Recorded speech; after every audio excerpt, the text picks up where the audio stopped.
continuando con el ciclo de presentaciones de la consulta alto riesgo obstétrico, hoy vamos a hablar de amenaza de parto pretérmino. Aquí podemos observar el contenido. ¿Qué es la amenaza de parto pretérmino? Es la presencia de contracciones uterinas entre las 22 y 36 semanas de gestación más 6 días, que ocasiona modificaciones cervicales con borramiento del cuello uterino menor del 50% y dilatación menor de 3 centímetros. Cabe resaltar que estas contracciones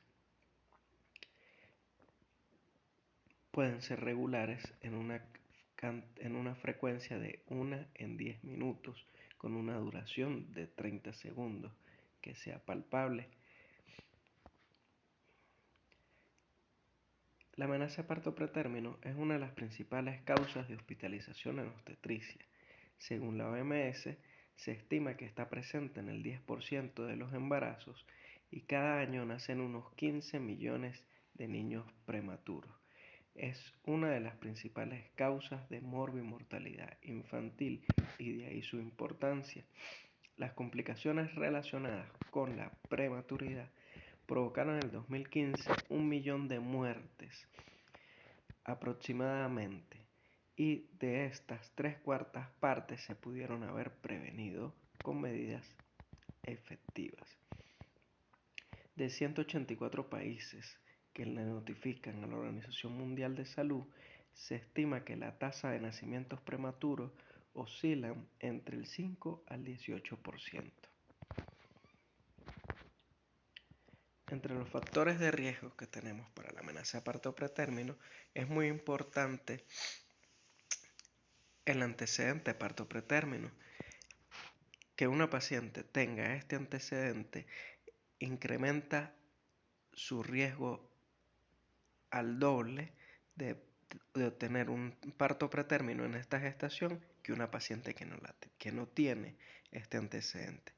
Abortos recurrentes, procedimientos en cuello uterino o cuello corto, o incluso pensar en alguna incompetencia ísmico-cervical, el embarazo múltiple, el polidramnios, infecciones a repetición durante el embarazo, comorbilidades existentes de la paciente y factores socioeconómicos. En citología es multifactorial y una gran parte de los casos no se conoce la causa del desencadenante de esta amenaza de parto pretérmino. Tenemos factores maternos, factores fetales y factores ovulares que desencadenan los mecanismos fisiopatológicos para desencadenar contracciones uterinas antes del término de la gestación. Entre ellas podemos encontrar la inflamación amniocoriodecidual, hemorragia o isquemia placentaria, sobredistensión uterina,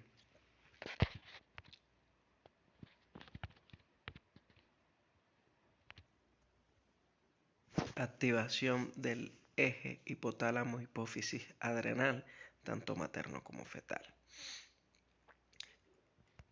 Entre los factores maternos encontramos infecciones durante el embarazo, infecciones ya sean vaginales, ginecológicas, urinarias, pielonefritis y la enfermedad periodontal, anemias, patologías médicas o comorbilidades existentes que nos lleven a interrumpir el embarazo antes del término por indicación médica, enfermedades autoinmunes, incompetencia ismico-cervical y factores socioeconómicos, pacientes en condiciones de vulnerabilidad que me activen el mecanismo de estrés del hipotálamo hipófisis adrenal que me lleven a desencadenar la amenaza de parto pretérmino. También podemos encontrar los factores maternos, los estilos de vida, como mujeres fumadoras que consumen alcohol o sustancias de abuso. Entre los factores fetales podemos encontrar la macrosomía fetal, embarazo gemelar, polidramnios, que me ocasionan una sobredistensión uterina y el hidrox, que me ocasiona la activación del estrés fetal con aumento del hidrocortisol, que es una sustancia, es una molécula proinflamatoria donde hay activación de las prostaglandinas con posterior activación de contracciones uterinas. Y entre los factores ovulares tenemos una de las principales causas también, que es la ruptura prematura de membranas ovulares y la corionionitis y el polidramnios, que me causa sobredistensión uterina. Entre el diagnóstico, es un diagnóstico que es principalmente clínico. Es una paciente que llega con contracciones uterinas dolorosas de buena intensidad y buena intensidad y duración, con una duración mayor de 30 segundos. Y algunas literaturas dicen que puede estar presente una sola contracción en 60 minutos, otras te hablan de que tiene que haber una contracción en 10 minutos mayor de 30 segundos y que a la hora pueden haber de 6 a 8 contracciones. Lo realmente relevante es que estas contracciones me ocasionen modificaciones cervicales. Al haber ya unas contracciones uterinas de forma, aunque sea irregular, pero me ocasionen modificaciones cervicales, tenemos que tratarla como una amenaza de parto pretérmino. Las modificaciones del cuello tiene que ser un cuello que esté dilatado menor a 30 centímetros y borrado un 50%. Tenemos que evaluar el riesgo de la paciente. Las pacientes de alto riesgo para que me pueden desencadenar o que en ella podemos observar un parto prematuro son las pacientes que tienen el antecedente de un parto pretérmino anterior, pérdida gestacional tardía, gestación múltiple y un cuello corto. ¿Qué debemos hacer en la consulta? Lo primero lo que debemos hacer es captar la paciente en la consulta preconcepcional y planificar el embarazo. Se deben identificar los factores de riesgo que ya hemos descrito, que ya hemos dicho, aunque hay un porcentaje importante de pacientes que desarrollan parto prematuro y no se les identifica o no tiene factores de riesgo identificables. Se le debe aconsejar cambios en el estilo de vida, que tenga una dieta balanceada, rica en proteínas, en grasas, en hidratos hidratos de carbono, pero de forma balanceada. Se le debe recomendar a la paciente, si es fumadora o si consume drogas o alcohol, que para el embarazo debe evitar o dejar estos hábitos. Y sobre todo, muy importante, pacientes con fertilización asistida, recomendarle y darle las indicaciones de que estos casos se acompañan de un parto prematuro. Debemos calcular el índice de masa corporal para diagnosticar malnutrición, ya sea por exceso o déficit. Se le debe hacer en la primera consulta prenatal un cultivo con antibiograma. Hay un 10 a 12% de pacientes que cursan con bacteriuria asintomática. Se le deben indicar suplementos nutricionales con ácido fólico y alimentos ricos en ácido fólico y omega 3, o se les debe indicar el suplemento. Y el cuidado odontológico es muy importante. Se le debe examinar que la paciente no tenga caries, ya que estas enfermedades periodontales también se han desarrollado por mecanismos de inflamación aniodesidual en amenaza de partos pretérminos. A las 18 o 24 semanas de embarazo, incluso en pacientes que ya han presentado contracciones, se le puede hacer la medición del cuello uterino a través de ultrasonido transvaginal hasta las 32 semanas de gestación. es un importante, es un importante predictor de que la paciente me pueda desencadenar un parto prematuro, la longitud del cuello uterino, que lo ideal es que esté por encima de 30 milímetros o 3 centímetros, que mida más de 30 milímetros. Se le pide cultivos de secreción vaginal para la pesquisa de infección por Streptococcus beta hemolítico en pacientes con antecedentes de pérdidas gestacionales y que se la haya diagnosticado en competencia sísmico-cervical. Se le puede realizar un cerclaje cervical, sobre todo en el primer trimestre de la gestación, y el test de fibronectina, que es una glicoproteína que se encuentra normalmente en el embarazo antes de las 22 semanas de gestación, y de 22 a 34 no se debe observar, y es tiene un importante valor predictivo negativo. Si la paciente tiene valores de fibronectinas mayores a 50 nanogramos, en más de un 90% esa paciente en un periodo de 7 a 14 días me puede desencadenar un parto prematuro. Nuestro objetivo es prevenir la prematuridad, ya que es una de las principales causas de morbimortalidad neonatal e infantil. Entonces, ¿qué debemos hacer ante una paciente que nos llega en el contexto de una amenaza de parto pretérmino? Debemos calcular correctamente la edad gestacional, asegurarnos de que la paciente tenga menos de 37 semanas de gestación. Se debe valorar la salud de la madre, si hay una indicación médica de interrupción del embarazo o no. Se debe valorar la condición también del feto, si hay sufrimiento fetal o si hay algún proceso o patología que es donde tengamos indicación de interrumpir la gestación antes del tiempo esperado. Se debe buscar las causas. La búsqueda etiológica es muy importante para la corrección de esta enfermedad, y debemos iniciar rápidamente las medidas terapéuticas pertinentes. Debemos solicitar el laboratorio de hematología, química sanguínea, la serología, uroanálisis, los cultivos, el test de fibronectina. Se le va a hacer ultrasonido para medir la cervicometría y se debe realizar pruebas de bienestar fetal para valorar la condición del feto.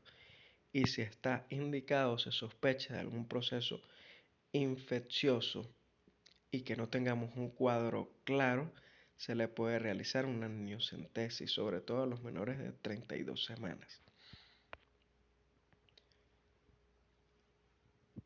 Como medidas terapéuticas pertinentes, debemos buscar la paraclínica, que ya lo mencioné. Se le debe cumplir maduración pulmonar. Entre algunos protocolos y guías hablan que se les puede cumplir desde las 23 semanas de gestación, otros hablan de mayor a las 24, y también dependiendo de la guía que se lea, algunos cumplen maduración pulmonar hasta las 34 más 6, y algunos protocolos dicen que también hay beneficio que se le cumpla maduración pulmonar hasta las 36 semanas más 6 días de gestación. Se debe realizar la tocólisis y los antibióticos si está indicado. Para maduración pulmonar, la elección es la betametasona, 12 miligramos vía intramuscular cada 24 horas. Si logramos inhibir la paciente y ella vuelve a presentar un riesgo de parto pretérmino entre 7 a 14 días posterior de haber cumplido la maduración pulmonar, se le puede cumplir una dosis extra de betametasona. Ahora, si el riesgo de parto aparece después de 14 días, se debe aplicar una tanda completa, o sea, las 2 dosis de maduración pulmonar.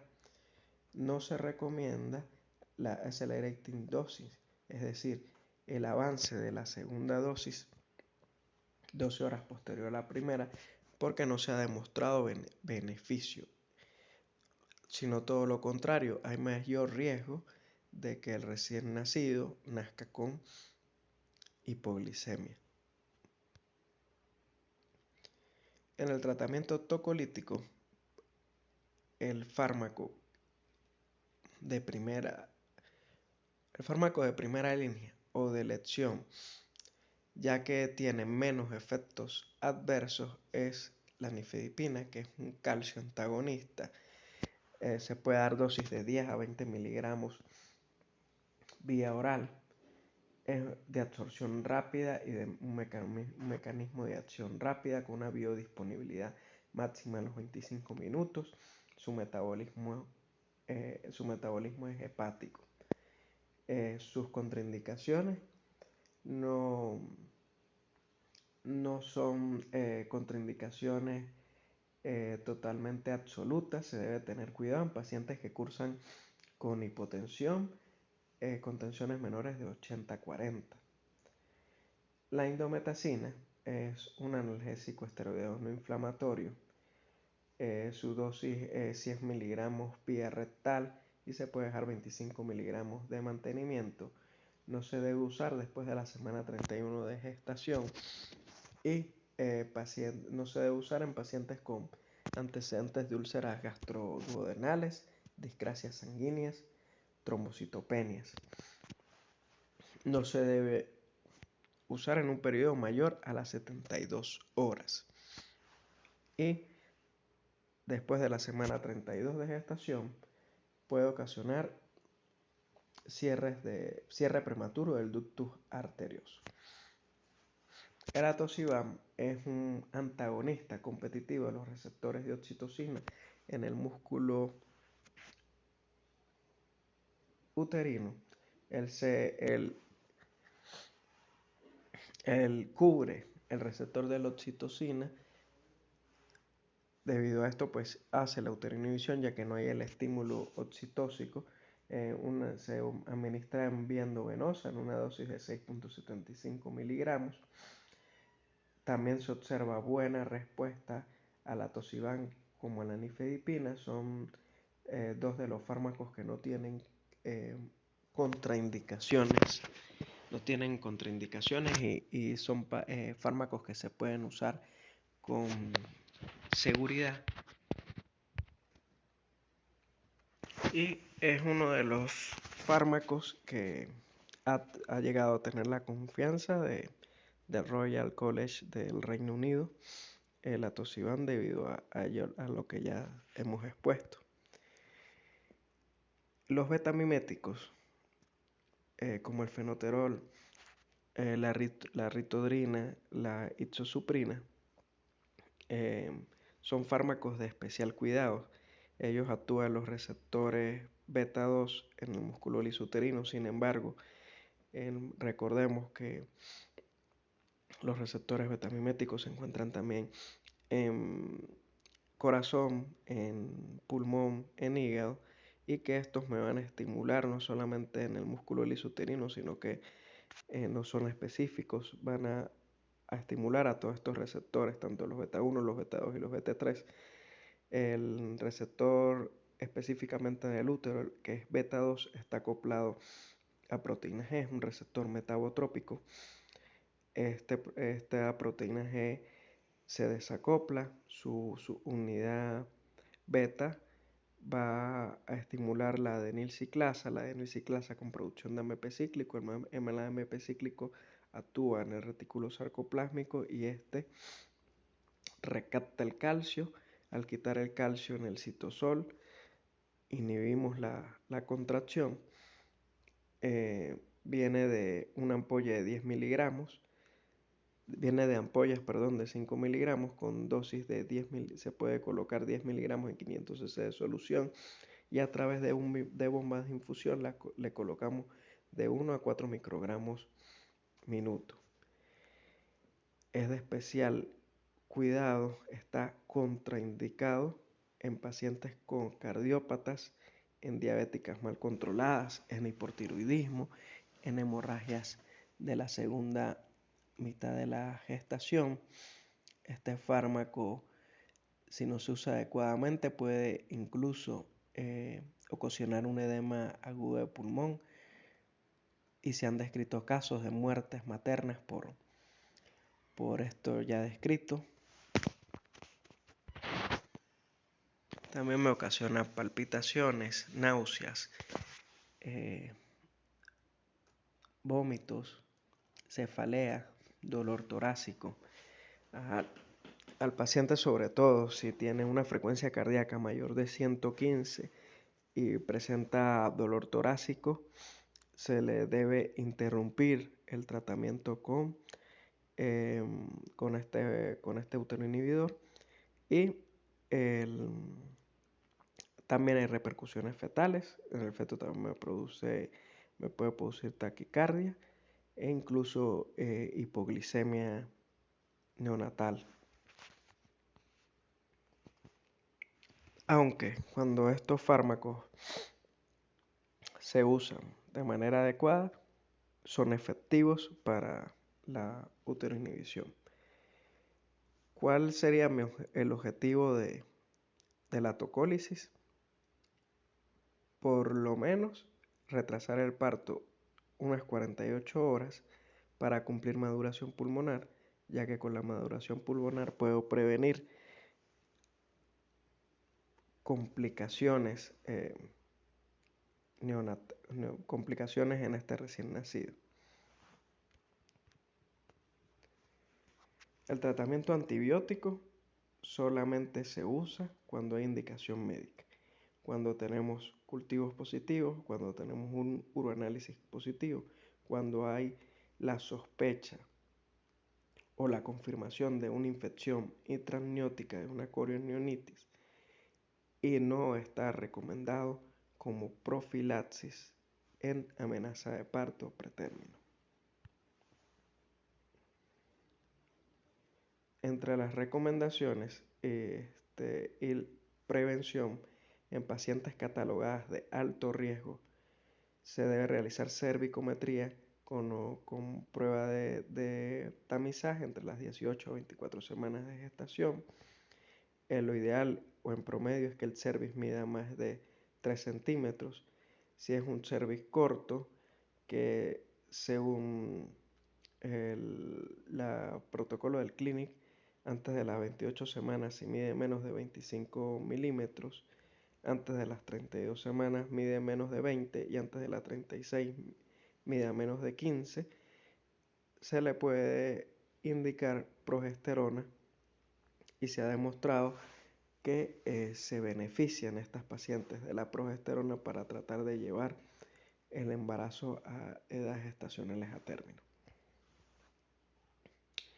Entonces, ¿qué debemos hacer? Identificar los factores de riesgo, de cambios en el estilo de vida, promover una buena higiene periodontal, que acuda a su consulta odontológica, las pesquisas de infecciones, se deben evitar jornadas laborales extensas y horarios nocturnos. Estas pacientes no pueden pasar o no deben pasar más de 2 horas en un horario de trabajo que se mantengan de pie.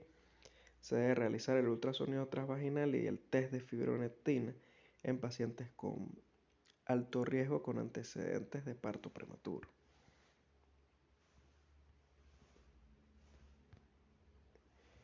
Gracias, vamos con el artículo. Este fue un estudio que hicieron en el Hospital Germán Urquidi de Cochabamba, en Bolivia, donde lleva por título Progesterona vaginal combinada con nifedipino en la prevención de parto pretérmino con cervix corto. Es un estudio de cohorte, prospectivo y analítico. Fue realizado en el hospital que ya les mencioné, con una población de 234 pacientes entre las 24 y 34 semanas de gestación, con diagnóstico de amenaza de parto pretérmino. Los criterios de inclusión fueron pacientes con esta patología y que había una medición cervical a través de ecografía menor a 25 milímetros. Y los criterios de exclusión son embarazos de 34 semanas que tenían una indicación médica de interrupción del embarazo, anomalía fetal o simplemente un embarazo gemelar, polidramnio, restricción del crecimiento fetal, corionionitis, preeclampsias o eclampsias, hemorragias obstétricas, ruptura prematura de membranas y sepsis. Se hicieron dos grupos, un grupo que se le dio progesterona más nifedipina. Se le indicó la nifedipina con un dosis ataque de 20 miligramos cada 20 minutos, con máximo 3 dosis, con previa verificación de la tensión, y se asociaron 200 microgramos de progesterona vía vaginal en el momento de ingreso. La dosis de mantenimiento de la nifedipina fue de 20 miligramos cada 8 horas por 2 días, con progesterona 200 microgramos vía vaginal cada noche hasta el momento del parto o hasta el término del embarazo. Y el grupo que se le dio solamente nifedipina, se le indicó nifedipina con dosis de ataque de 20 miligramos y el mantenimiento fue 20 miligramos cada 8 horas por 2 días. En los resultados podemos observar que el grupo que recibió nifedipina de las 32 hasta las 34 semanas de gestación, se observó un promedio de 2 horas en sobrepasar el episodio de la amenaza de parto pretérmino. Igual también se puede observar, como ven en la gráfica, que este tiempo también lo requirió el grupo de 28 a 32 semanas. Mientras que el uso de la nifedipina con la progesterona en todo el grupo de las edades gestacionales de las 24 hasta las 34 semanas, el episodio de la amenaza de parto pretérmino se corrigió en 1 hora, siendo más rápido la corrección de esta en el grupo de nifedipina con progesterona. En este gráfico podemos observar la latencia en días desde el episodio de amenaza de parto pretérmino hasta... En este gráfico se expresa en días en el momento de que se le dio el parto a las pacientes. Pueden observar que el 80% de estas pacientes del grupo de nifedipina solamente ocurrió el parto a los 0 a 5 días. Y en el grupo de nifedipina más progesterona de 0 a 5 días no ocurrió el parto. Y se puede observar que hay un porcentaje importante de pacientes en el grupo de nifedipina más progesterona que ocurrió un periodo de latencia del episodio del APP al parto de 21 a 30 días. En este gráfico vemos la edad gestacional al nacimiento de las pacientes que cursaron con el episodio de la amenaza de parto, donde el promedio de pacientes en el grupo de progesterona más nifedipina se encontró en una edad gestacional de 36 a 37 semanas.